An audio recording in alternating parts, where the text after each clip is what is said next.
इतना ज़्यादा स्ट्रेस मत लीजिए प्लीज़। ज़्यादा से ज़्यादा क्वेश्चंस अटेम्प्ट करें, तो 140 क्वेश्चंस आप अटेम्प्ट करें मॉक टेस्ट में। पर अगर कोई एक सिंगल वर्ड भी लिखा है, उसके ऊपर आपके पास नोट्स होने चाहिए 1-2 पेजेस के। 5th और 6th पेपर के लिए बिकॉज सोर्सेज इतने अवेलेबल नहीं थे, नया पेपर इंट्रोड्यूस हुआ था। प्रीलिम्स के लेवल पर बात करें तो क्या रणनीति होनी चाहिए, क्योंकि पैटर्न धीरे धीरे हर साल लगभग कुछ ना कुछ चीज़ें बदलती रहती हैं प्रीलिम्स में, तो किस अनुसार अपने आप को ढालना चाहिए, किस अनुसार अपनी तैयारी करनी चाहिए? सर प्रीलिम्स मेरा काफ़ी अच्छा है और आई थिंक यूपीएससी के लिए मैं प्रिपेयर कर रही थी, तो इसलिए यूपीपीसीएस में भी मेरे को काफ़ी बेनिफिट मिला इस चीज़ का। पर थोड़ा सा डिफरेंट है, यहाँ पे आपसे फैक्ट बेस्ड क्वेश्चंस बहुत पूछे जाते हैं। तो मेरे ख्याल से एक माइंडसेट डेवलप करना बहुत ज़रूरी है।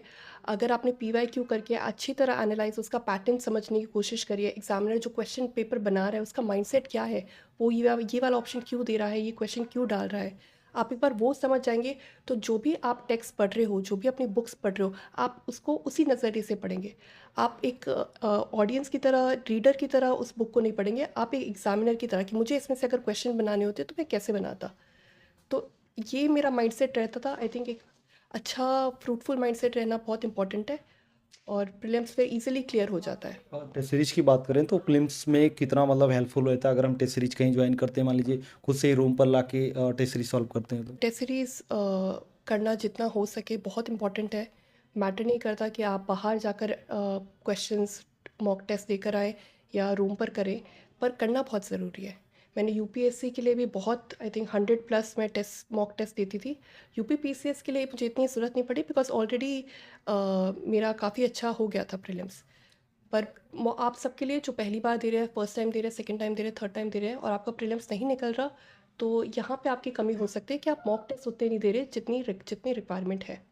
अच्छा, अगर मान लीजिए टेस्ट सीरीज सॉल्व करें तो मतलब उसको किस तरीके से खुद को एनालाइज करना चाहिए, किस तरीके से देखना चाहिए, या फिर किस तरीके से सॉल्व करते टाइम टेस्ट सीरीज क्या क्या चीज़ें ध्यान रखना चाहिए? दोस्तों, हिंदी मात्र एक भाषा नहीं है बल्कि भारत की कुछ विरासताओं में से एक है। इसलिए 14 सितंबर पीडब्ल्यू ओनली आईएएस सेलिब्रेट करा हिंदी दिवस, जिसमें उनके यूपीएससी के सारे हिंदी ऑनलाइन कोर्सेज पर 75% तक का डिस्काउंट मिल रहा है। यदि आप यूपीएससी 2025 टारगेट कर रहे हैं तो आपके लिए है प्रहार बैच, जिसका फीस अभी 6,999 रुपये है। वहीं यदि आपका टारगेट यूपीएससी 2026 है तो आपके लिए संकल्प है, जिसका फीस अभी 9,999 रुपये है। वहीं अगर आपका ऑप्शनल पीएसआईआर, भूगोल, समाजशास्त्र, इतिहास और हिंदी साहित्य में से कोई एक है तो आप 60% तक के डिस्काउंट के साथ 7,999 रुपये में इस बैच को परचेज कर सकते हैं। जो एस्पिरेंट एक सेल्फ स्टडी प्रोग्राम के लिए देख रहे हैं ताकि 2025 की अपनी तैयारी को एक संयोजित ढंग से पूरा कर सके, उनके लिए IDMP 2.0, जिसमें प्रीलिम्स और मेंस की टेस्ट सीरीज, सुमित सर की करंट अफेयर की क्लासेज के साथ पर्सनलाइज मेंटरशिप भी मिलेगी सिर्फ 9,999 रुपये में। वहीं यदि आप इनके CTR मॉडल पर बेस्ड ऑफलाइन फाउंडेशन कोर्स करना चाहते हैं तो इनके ऑफलाइन कोर्सेज पर भी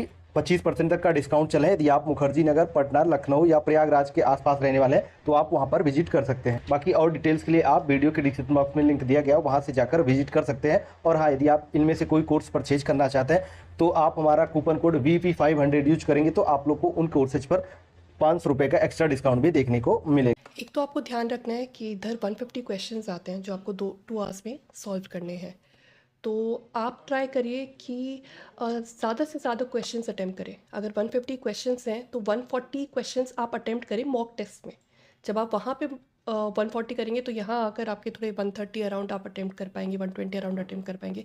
क्योंकि मैंने देखा कि अटेम्प्ट ही लोग बहुत कम करते हैं, 100 अराउंड अटेम्प्ट कर रहे हैं, तो वो राइट स्ट्रैटेजी रहेगा नहीं है, उसमें आपका पेपर नहीं निकलने वाला बिल्कुल भी। तो आपके हिसाब से कितना क्वेश्चन अटेम्प्ट करना चाहिए लगभग? आई थिंक 120 प्लस तो करना ही चाहिए, उससे नीचे नहीं।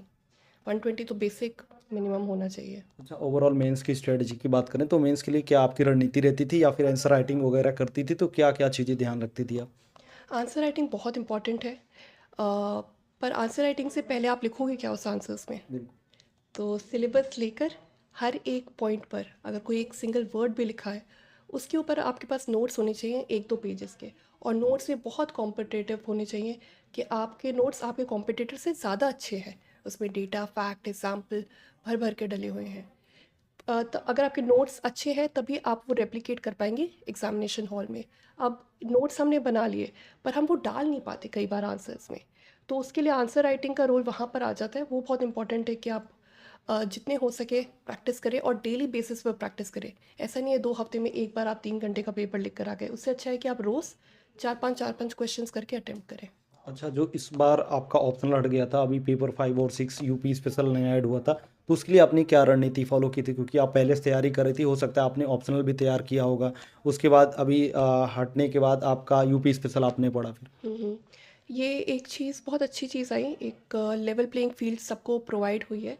जो साइंस बैकग्राउंड से आर्ट्स बैकग्राउंड के थे तो सेम लेवल पर अब हम compete कर पाए बिकॉज ऑप्शनल हटा दिया गया।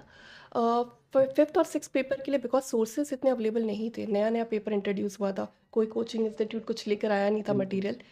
तो इस पे काफ़ी मेहनत मेरी लगी थी। मैंने ऑनलाइन वेबसाइट्स पे जा जा के डिफरेंट डिपार्टमेंट में वहाँ से मटेरियल निकाल कर फिर वही रणनीति अपनाई कि एक सिलेबस का एक वर्ड लिया और उसमें जितना हो सके उतना अच्छा कंटेंट तैयार करा। अच्छा, हमारे साथ मैम बहुत सारे व्यूवर्स जुड़े हैं जो कि कहीं ना कहीं पीसीएस की तैयारी कर रहे हैं, कुछ का ऑलरेडी अटेम्प्ट दे चुके हैं, कुछ का अभी फर्स्ट अटेम्प्ट है इस बार, तो उनके लिए कोई सजेशन या आपका सुझाव रहेगा? मैं यही कहूँगी कि आप खुश होकर तैयारी करें, बहुत इम्पॉर्टेंट है। अगर आपका कोई और हॉबी वगैरह है वो भी फॉलो करते रहिए और इतना स्ट्रेस ना लीजिए। हो सकता है थोड़ा सा टाइम ज़्यादा लग जाए ये एग्ज़ाम क्लियर होने पर आपकी ये एक ही लाइफ है। जो हमारे 20 से 30 ईयर का जो पीरियड है वो बहुत इम्पॉर्टेंट है आपकी लाइफ के लिए, तो उसे भी आप इंजॉय करिए और इतना ज़्यादा स्ट्रेस मत लीजिए please. Okay, thank you so much ma'am, हमारे और हमारे व्यूअर्स के लिए आपने इतना कीमती समय निकाला। Thank you sir, thank you so much. तो दोस्तों, वीडियो आपको कैसा लगा आप लोग एक बार कमेंट करके जरूर बताएं। वीडियो अच्छा लगा वीडियो को लाइक कमेंट और शेयर जरूर करिएगा। चलिए फिर मिलते हैं अब नेक्स्ट वीडियो में, तब तक के लिए जय हिंद, वंदे मातरम।